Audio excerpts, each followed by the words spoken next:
Hapa kuna tukio na Mwamba anashuka kwenye ngazi, anasema hapana, siwezi kufanya hicho kitu. Wakati huo Mshua anamfuatia, anamwambia kijana, huwezi kufanya nini? Mbona hueleweki? Mwamba anasema siwezi, nimeshasema mara nyingi sana siwezi. Baba anamwambia kampuni ni ya kwako kijana, lakini Mwamba anasema hiyo mimi ndo siitaki. Sasa mimi nimepanga niwe injinia wa sauti na sio kushika kampuni. Mzee anasema injinia wa sauti, wewe ni uchafu gani unaongea? Mwamba anasema huo uchafu kwako, lakini kwangu mimi ni kitu cha muhimu. Ni bora hata nikaishi chini ya daraja, lakini sio kuishi kwenye mazingira kama haya. Mzee anasema kijana, hivi unajua ni wangapi ambao wanatamani kuwa kwenye maisha ambao unaishi wewe? Mwamba anasema hao ni wao na mimi nina mipango yangu. Huyu Mwamba bwana anaitwa Ziko na hapo yupo na Mshua wake, na Mwamba hamuelewi kabisa Mshua wake. Tukitoka pale tuje huku, kuna vijana watatu hapa wanaingia supermarket, ni Ziko na masela wake wawili. Hawa masela bwana ni wauni wa pale town na watoto wa kishua. Pale wananunua vitu na Ziko anaonekana anaongea na simu na mawazo yako mbali kinoma. Basi mhudumu akasema ni 110,000. Ziko akachukua kitu kingine akamrushia, akamwambia hii itakuwa 115,000. Basi Ziko akatoa hela pale na wakatambaa. Na wakati huo kumbe Ziko amesahau simu pale, mawazo yako mbali, kaondoka kaacha simu. Na mhudumu akawa ameiona, anaondoka kwenda kuwafuata, anamuuliza mlinzi, wale wameshaondoka? Mlinzi anasema wale washaondoka, hiyo simu kama vipi wewe baki nayo, maana watu wenyewe wanaonekana wanadharau. Basi dada anabakia nayo simu pale. Huyu dada bwana anaitwa Abi. Usikose kusubscribe kwa story recap na movie mbalimbali. Mimi ni Meltho.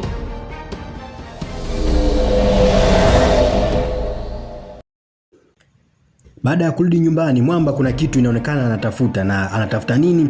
Basi anaendelea kuvurugua mavitu, anavuta mashuka na mwaga chini, anamuita Rozi. Basi anashuka chini, anamkuta Rozi yupo sebleni anafanya usafi, akamwambia iko wapi? Rozi anauliza iko wapi nini? Iko wapi simu yangu? Rozi anasema Mwamba kibao, akamweka kibao Rozi chini, anamwambia simu yangu iko wapi?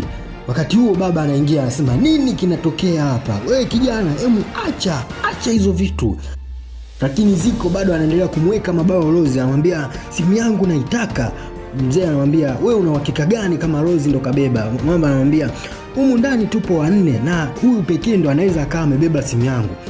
Akamwambia Rozi, sasa kuanzia leo wewe ni mara ya mwisho kuwepo kwenye hii nyumba. Mzee anasema hayo sio maamuzi yako, ni maamuzi yangu kwa sababu hii ni nyumba yangu. Mwamba anasema mimi siwezi kukaa nyumba moja, niwe navuta hewa moja pamoja na mwizi. Huyu anaondoka. Basi Mwamba akaondoka pale. Sasa hapa Rozi yupo anaongea na wazee wenye nyumba. Wanasema tafadhali Rozi usiondoke, lakini Rozi anasema kweli ningependa kuendelea kukaa hapa, lakini kwa hali inavyoendelea mimi sitoweza. Nimejaribu sana lakini kwa hali ilivyo sitoweza kuendelea kukaa hapa. Naombeni mnisamehe. Basi naambiwa Rozi aliondoka pale nyumbani. Tukija upande wa pili, Abi yupo anapiga simu, anasema Devi, unaweza ukawa na chaji ya iPhone? Devi anasema hapana. Anasema yule mdogo wako naye? Devi anasema hana. Anasema vipi kuhusu Joshi? Hivi Joshi hana kweli? Devi anasema Joshi hana. Anasema Joshi huwa anatumia nini kuchajia? Devi anasema Joshi naye huwa anazima. Basi tunatoka pale, tunakuja upande wa pili. Mwamba yupo na rafiki zake, anamwambia yani nikimkamata ambaye amechukua simu yangu, nikimtia mikononi mwangu atajuta kuzaliwa. Na anasema hivi wewe jamaa, si una rafiki yako yule haka ambaye anaweza akahaki tukajua simu iko wapi? Mwamba anasema yule yupo. Akasema sawa, mpigie basi, mwambie haje tutafutie tujue simu iko wapi. Upande wa pili huku Abi amepata chaji na anaongea na simu, anasema kwambia nilikwenda kuipata chaji, hamna atakayeniamini. Nikwambia ni mtaa mzima huu hamna mtu mwenye chaji. Yaani nimezunguka watu wananiambia hana chaji za iPhone. Nimeenda kuazima mtaa wa pili kule. Yaani mtaa wengi ni maskini tu. Yaani hata mwenye sipendi maisha kama haya. Yaani nikitoboa napenda tu maisha yangu yaninyokee. Basi tunatoka hapo tunakuja upande wa pili kwa kina Ziko. Haka amekuja na amefanya kazi yake, baadaye anagundua simu ipo Ibeju. Anasema simu yako ipo Ibeju. Ziko anasema Ibeju kote huko imefikaje? Basi Mwamba anasimama, anasema ngoja napigia polisi. Basi pale wameondoka na wamefika Ibeju. Wameendelea kufuata ramani mpaka imewaleta nyumbani kwa yule dada aliyekuwa kwenye supermarket. Rafiki yake wa Ziko anamwambia hivi yule si ndio yule dada wa yule siku supermarket? Mwamba anasema ni yeye, na inawezekana yule mchawi ndo kaiba simu yangu. Sasa Mwamba anamuita dada, anamwambia wewe njoo hapa, na dada anafuata na anasita. Mwamba anamwambia nimekuambia njoo hapa. Basi anasogea. Mwamba anamwambia simu yangu iko wapi? Dada anamwambia ipo ndani. Kibao anamwambia kwa hiyo wewe ndio umeiba simu yangu? Dada anasema kuiba simu yako? Mimi sijaiba simu yako. Basi mafande anamwambia Mwamba punguza hasira. Basi wanaenda ndani kuchukua simu na wanarudi pale. Mwamba anasema nilisema huyu ni mwizi. Basi dada anabebwa pale na anaenda kuwekwa lock up. Na wakati huo Mwamba anang'ang'ania ampige amalizane na hasira zake pale. Basi baada ya muda kupita, dada anaonekana anarudi nyumbani kutoka lock up, na mlinzi ndio aliyeenda kumtoa. Anamwambia samani, sikuweza kuja kwa muda kwa sababu nilikuwa nimepigiwa simu niende kijijini nikamuone mama ni mgonjwa. Abi anamwambia sawa usijali na asante sana kwa kuja kunitoa. Mwamba anamwambia sawa usijali, na Abi tafadhali punguza kulia. Abi anasema hapana, siwezi kuacha kwa sababu kama ungeniona jinsi wale watu walivyonipiga, ni kweli nchi mimi nimeichoka kabisa hii nchi.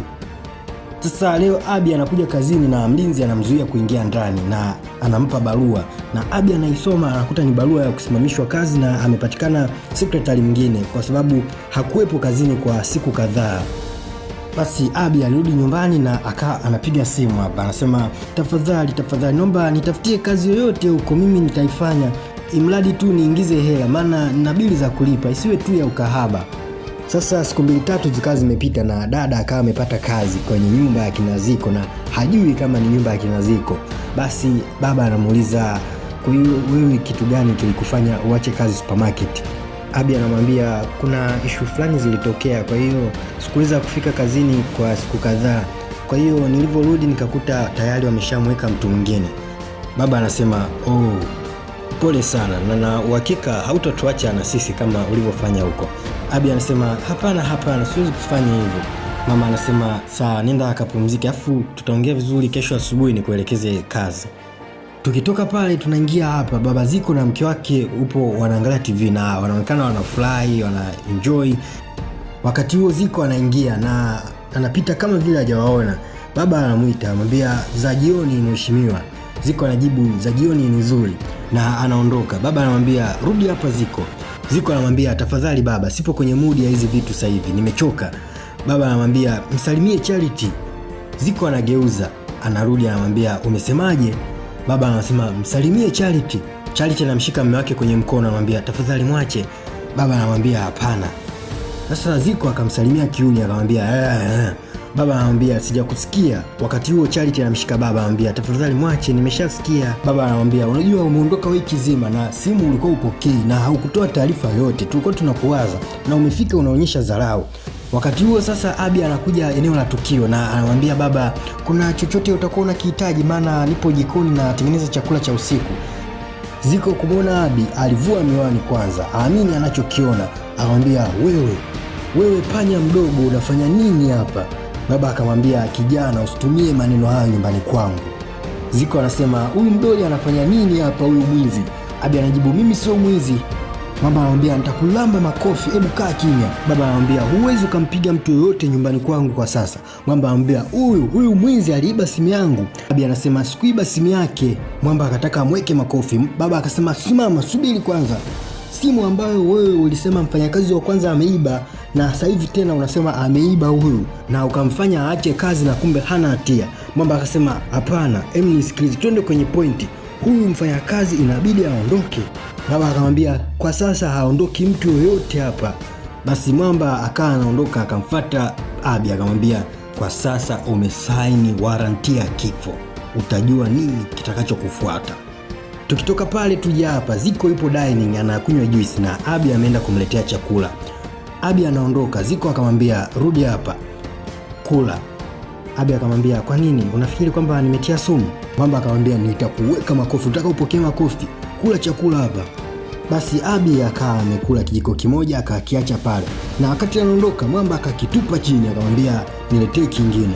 Baada ya kuletea kingine, Mwamba anaonekana aamini kabisa chakula, anakinusa kwanza na tukiweka mdomoni anaonekana kama hajakifurahia. Akatema, akamwita Abigail. Akamwagia chakula, akamwambia jerufu gani unaipika? Hivi ndio mnapikaga kijijini kwenu chakula hakina ladha. Wakati huo Charity anafika eneo la tukio, anauliza kwani nini kinaendelea hapa? Mwamba anasema muulize mtumwa wako, nataka ndani ya dakika 15 uniletee kitu cha kula. Charity anamuuliza kwani nini kimetokea? Abi anasema nimetengeneza jolofu lakini ananiambia haina ladha. Charity anasema ile ambayo nimekula mimi, yeye anasema haina ladha. Abi anasema ndio hiyo. Sasa tukitoka pale, huku Abi yupo anakula na Mwamba akawa ameingia, akamwambia njoo usafishe chumba changu. Abi akasema Mwamba akageuka. Abi akasema hapana, mbona nimeshasafisha chumba chako, hapa nataka nile haraka niende supermarket nikanunue vitu ambavyo madam ameniagiza. Mwamba akachukua ile glasi ya wine akamwagia kwenye kile chakula, akamwambia nataka uje usafishe chumba changu, nimesema sasa hivi na ole wako nifike kabla wewe hujafika. Tukitoka pale tuje hapa. Leo bwana, rafiki zake wawili wa Ziko wamekuja nyumbani na wapo wanaangalia mpira. Sasa Mwamba anasema ona kwanza huyu ni striker gani? Hata pasi kutoa vizuri hajui. Ona sasa. Ziko anasema ni kiufupi hapa wamepoteza hela kumnunua huyu jamaa.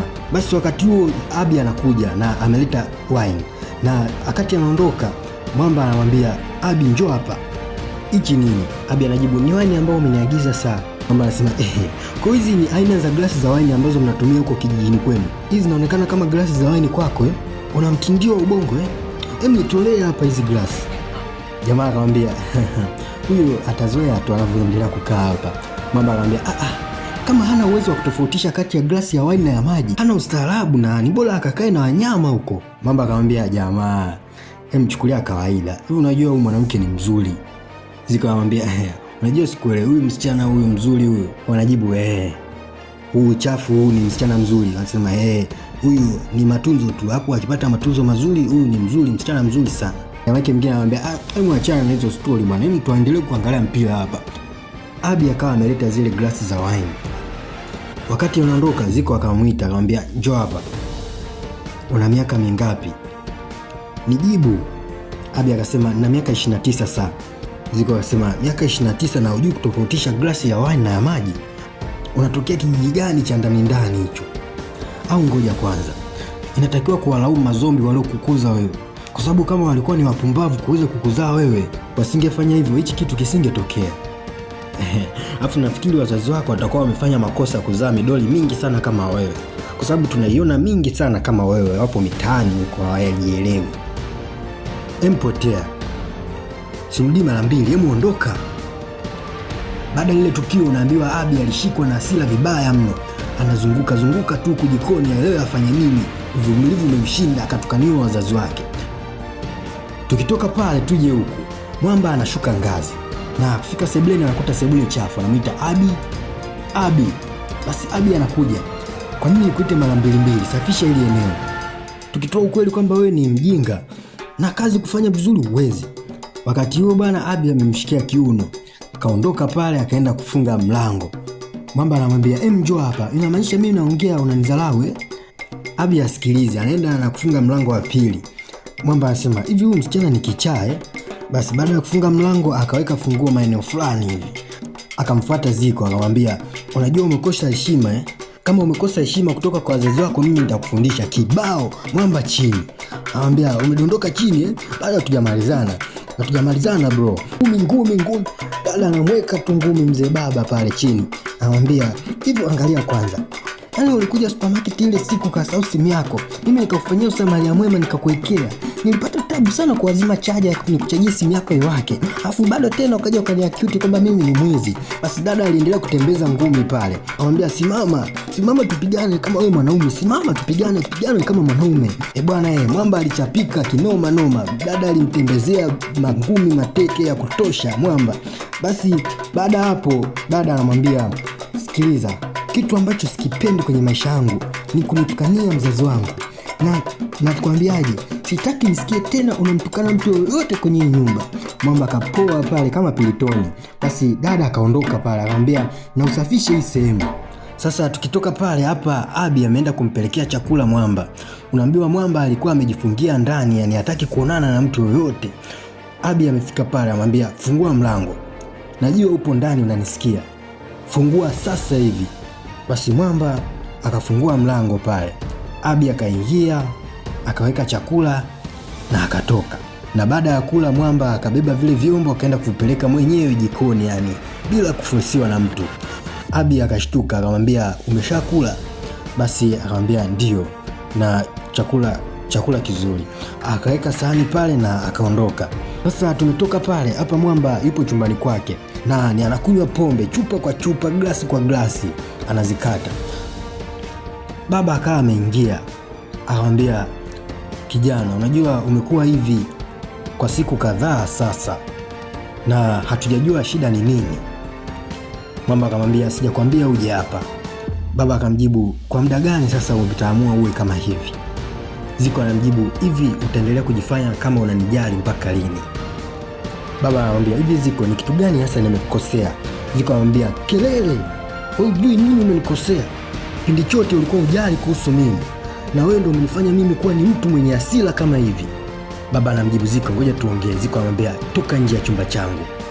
Basi baba akawa anaondoka pale na Ziko akachukua mabegi pale, akaanza kuchukua nguo kuweka kwenye mabegi kwamba anataka aondoke kabisa nyumbani. Ghafla akasikia kama mlango unafunguliwa, akasema toka nje. Kugeuka anakuta kumbe Abi ndio alikuwa anaingia. Abi akasema, nisamee, samahani. Najua pengine mimi ndo nina makosa. Sasa naomba ubaki, mimi ndo nitaondoka. Wewe baki hapa nyumbani. Pengine ni mimi nimefanya kile kitu kupitiliza. Naomba unisamee sana. Mwamba anamwambia Abi, hilo sio kosa lako.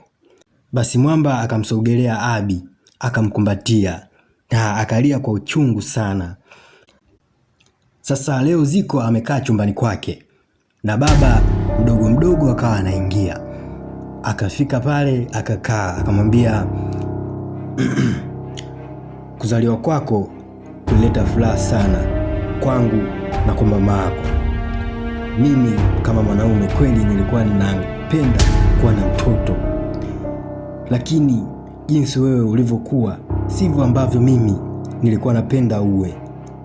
Nisamee kwa sababu pengine ni makosa yangu. Nilionyesha kama vile simjali mama yako. Nilikuwa nipo busy sana kutafuta hela ili tu wewe uje kuwa na maisha mazuri. Lakini mpaka sasa kilichonisikitisha ni kwamba wewe umekuwa ni mwanaume ambaye hujali kabisa. Unapenda sana kupiga wanawake. Sababu ya mimi kupenda wewe uwe mmiliki wa kampuni yangu ni kwa sababu hata ukiwa na hasira huwa hutumii hela vibaya. Na huwa unajali sana vitu vyako, hata kitu kidogo kikipotea huwa unatafuta kwa nguvu sana mpaka kinapatikana.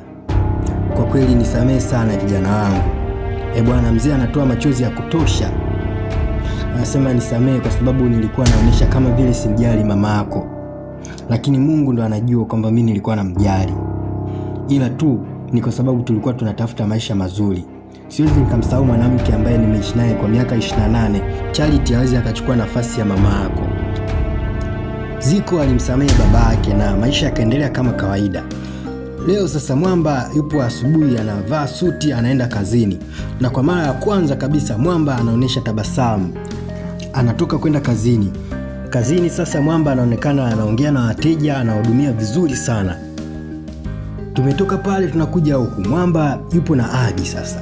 Anamwambia, kiukweli Abi, najisikia vibaya sana kukufanya kwamba wewe uwe kwenye nafasi ambayo mimi pengine ndio sababu ya wewe kuwepo. Kwa hiyo tukiachana na hivyo, mimi nataka nikusaidie. Ungependa kurudi kwenye ile kazi ya zamani?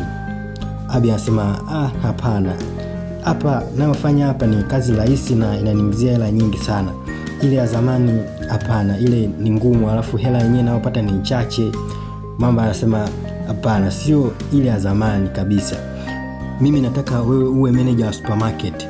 Kuna supermarket nilifunga baada ya mamangu kufariki. Kwa hiyo nataka niifungue alafu iendelee kufanya kazi, wewe uwe manager pale. Abi alifurahi sana kusikia hivyo na akasema hiyo itakuwa ni nzuri sana. Na akasema, baba, vipi kuhusu baba? Mwamba akasema, baba tayari anajua. Tunatoka pale tunakuja huku Abi kwenye kazi mpya. Na huku kazini bana, Abi yupo na mteja na huyu mteja anaonekana kama amevutiwa na Abi. Wanaongea, wanacheka pale, stories hapa na pale. Huku ofisini kwa Ziko CCTV kamera zinafanya kazi. Mwamba yupo anaangalia kwenye PC nini kinaendelea pale. Na anavyozidi kuangalia anagundua kama vile kuna kitu fulani hivi kinataka kuendelea katikati yao. Hata hivyo Mwamba anatabasamu kuona lile tabasamu la Abi. Tukitoka pale, Ziko yupo chumbani na Abi ameenda kumpelekea chai. Akamwambia hakikisha unakunywa hii maana jana ukunywa. Basi akawa anaondoka. Ziko akamwita Abi. Basi Abi akageuka akarudi. Akamwambia kaa hapa. Abi akawa amekaa. Ziko akamwambia nimeona umepata mteja ambaye unamfurahia sana. Abi akahisi aibu akajiziba kwanza na sahani. Akacheka akasema yaani uishi kuniangalia tu kwenye CCTV kamera kila siku. Ziko akasema kwa hiyo tayari umeshapata boyfriend eh? Abi akasema hapana, yule sio boyfriend ila ni rafiki tu ambaye anataka tuingie kwenye mahusiano. Ziko akamuuliza kwa hiyo unaingia? Abi akasema lakini sijasema ndio. Mwamba akasema na hujasema hapana. Abi akasema ndio sijasema hapana. Mwamba anamwambia unajua wewe ni mwanamke mzuri sana na kila mwanaume atapenda kuingia kwenye dating na wewe. Abi anatabasamu anasema hapana, sio kila mwanaume. Ziko anajibu ukweli mimi nakwambia kila mwanaume. Tunatoka pale tunakuja huku kazini kwa Abi. Abi yupo anatoka na Mwamba akawa amekuja akamwambia unaonekana mrembo sana. Abi akajibu asante. Mwamba akamwambia najua ni blank ya lunch nimekushtua sana lakini nina uhakika kwamba nitakurudisha ndani ya muda. Abi anasema sawa usijali. Wakati huo sasa simu inaita na anapokea anasema uko sawa? Simu ikakatwa. Basi Abi akamwambia nisamee nimepata emergency sitaweza tena kwenda lunch. Inabidi niwahi nyumbani tutaongea baadaye. Basi Abi akawa ameondoka pale amemwacha Mwamba kwenye dilema. Tumetoka pale nyumbani. Mwamba anaonekana anaangalia saa. Wakati huo mlango unasikika unafunguliwa na Mwamba anaingia ndani ya blanketi. Na Abi kufika pale anakaa kitandani anamuita anamwambia Ziko uko sawa? Ziko anamwambia hapana, ninahisi baridi sana. Ninaumwa nahisi ninaumwa sana. Abi anamwambia tafadhali ngoja nikakuchukulie dawa za maumivu twende hospitali. Mwamba anamwambia hapana, tusiende hospitali na nitakuwa sawa tu. Abi anamwambia una uhakika unaumwa? Mbona ni wa moto?